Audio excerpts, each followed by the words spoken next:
In the context of rapid social development, I can still see that many people weaken or suppress women's emotions.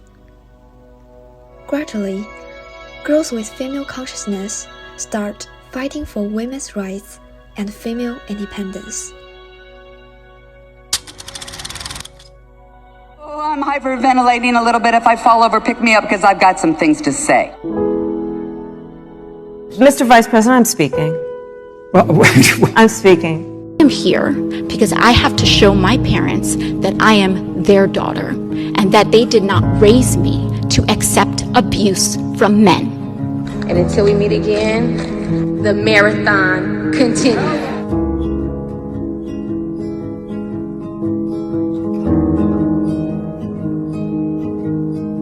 How can you love women?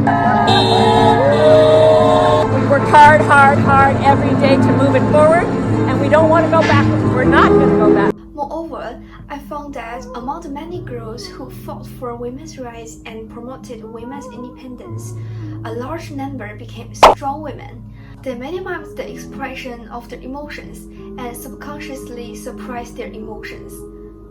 I think this is very sad and should not be. That's why I choose this topic.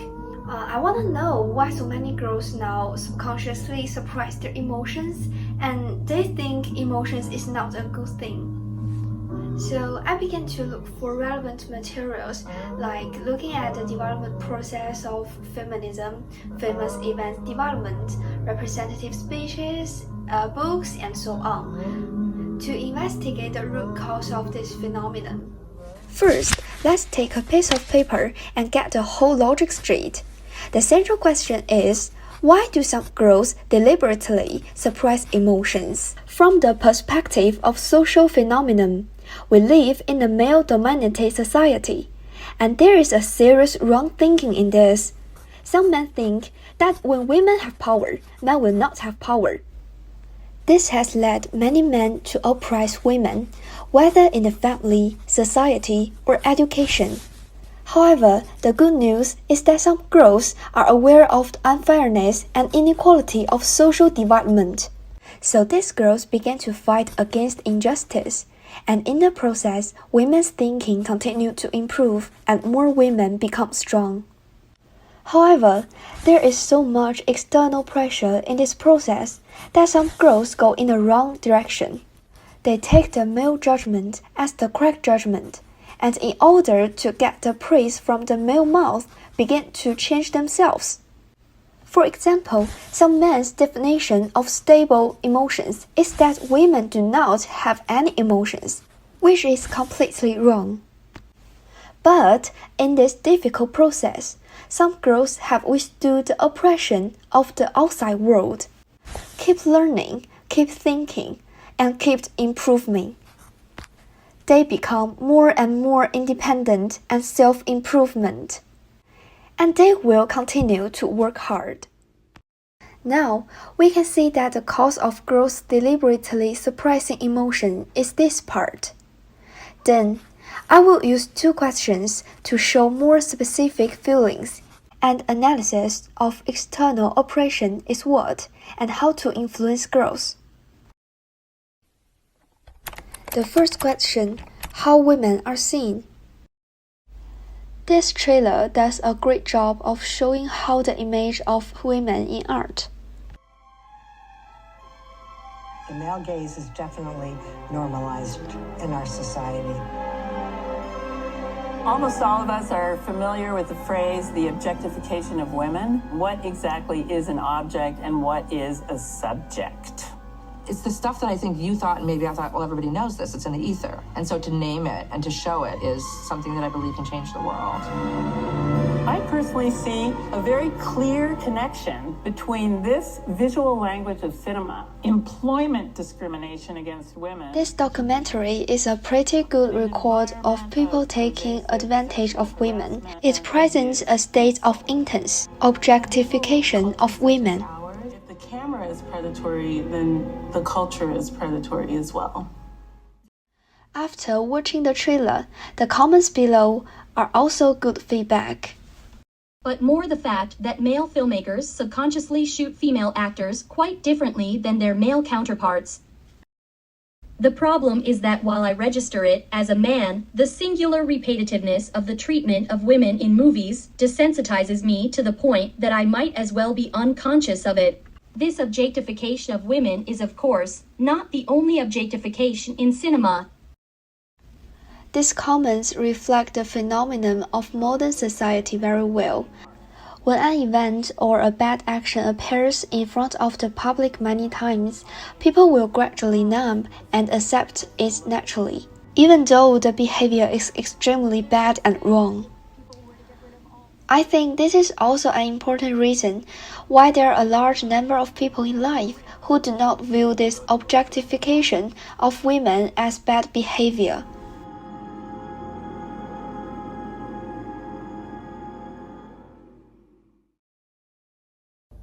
The objectification of women is not just seen in movies or art productions, we also can see it in our daily lives. In the era of the gradual development of the internet, many girls share their opinions on the internet, which also makes me see a lot of videos that speak for themselves and girls, and I also hear their bravery. She is one of my favorite bloggers. In this whole video, she listed in detail how men use jokes to insult women in daily life. And the jokes are full of objectification and humiliation of women. 11点没睡发了微博的话，一般回复是什么？这么晚不睡觉，你肯定没有生活。对，晚睡和不晚睡只取决于你有没有某种生活吗？就已经狭隘到这个份上了吗？就是会有男生啊跟女生聚集在一起，对一些女孩品头论足。上如果有女孩劈腿，站着把腿劈到这儿，下面评论一定是非常难看的。然后女孩苦练那么多年跳舞的舞蹈演员，就在某些人眼里，这就是一件那么龌龊的事情了。This documentary is an opportunity to shed light on the injustices women are subjected to all over the world.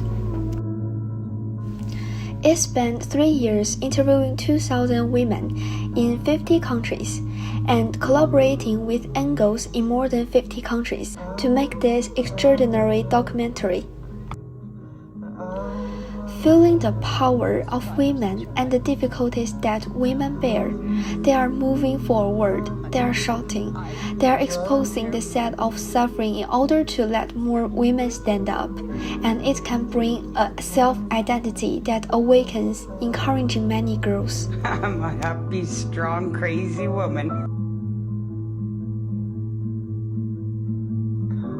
I'm a big fan of talk shows, and to my delight, more and more female stand-up actresses are standing in front of the public. They used ironic humor to tell about painful experiences and the unequal treatment they suffered as girls.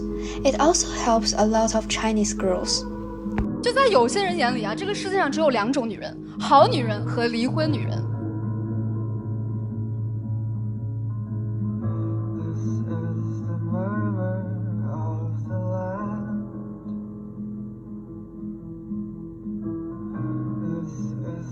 More and more women continue to work hard and stand in front of the public, and when they succeed, they inevitably talk about how hard it has been, and the reason is simply because she is a woman.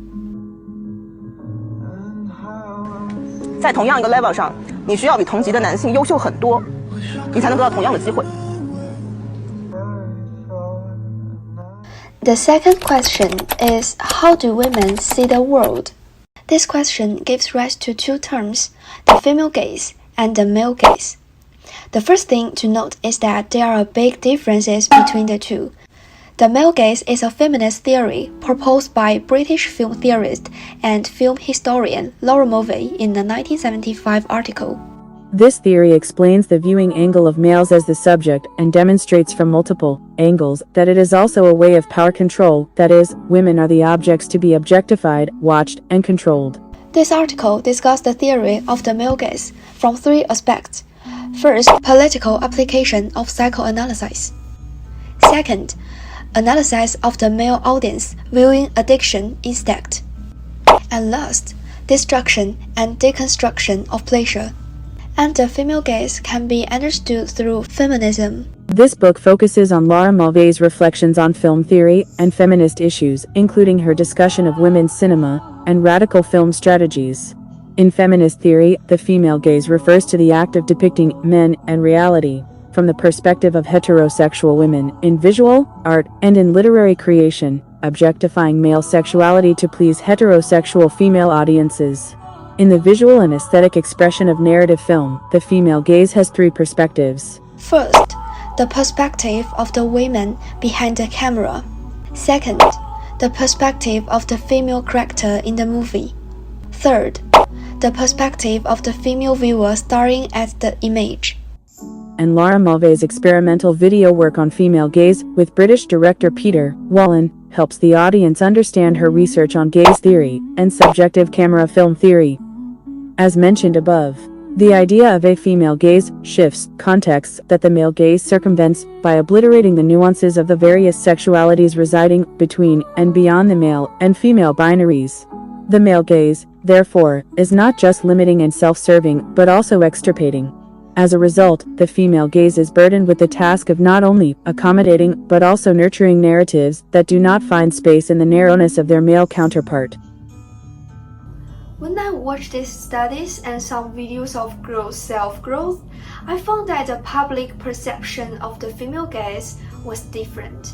The general perception of the public can be summarized as that women's thinking is shaped by the outside world due to the education and experience they have received since childhood. So the female gaze repeatedly appears as female self-gaze. For example, when a girl sees a boy, she will subconsciously consider whether she is decent or not, and whether her makeup looks good. When speaking in front of the public, girls will look at whether their expression is appropriate and whether their performance makes their parents happy. At this time, even if there is no external gaze, the girl will stand in the male or other perspective with scrutiny and disrespectful critical eye gaze. I just want to say that girls should be confident, think more, and not be afraid to speak out when we experience unfair and uncomfortable treatment. I know it's so hard. Girls are born in this environment, so a lot of times we take this kind of unfairness as the norm. So that's why we will hard work and to argue that. Another, I want to say the problem of objectification of women is not only for girls to change, because the fastest way to solve the problem of women's repressed emotions is for men to stop those controlling behaviors that do not respect inequality. So we should need a joint effort.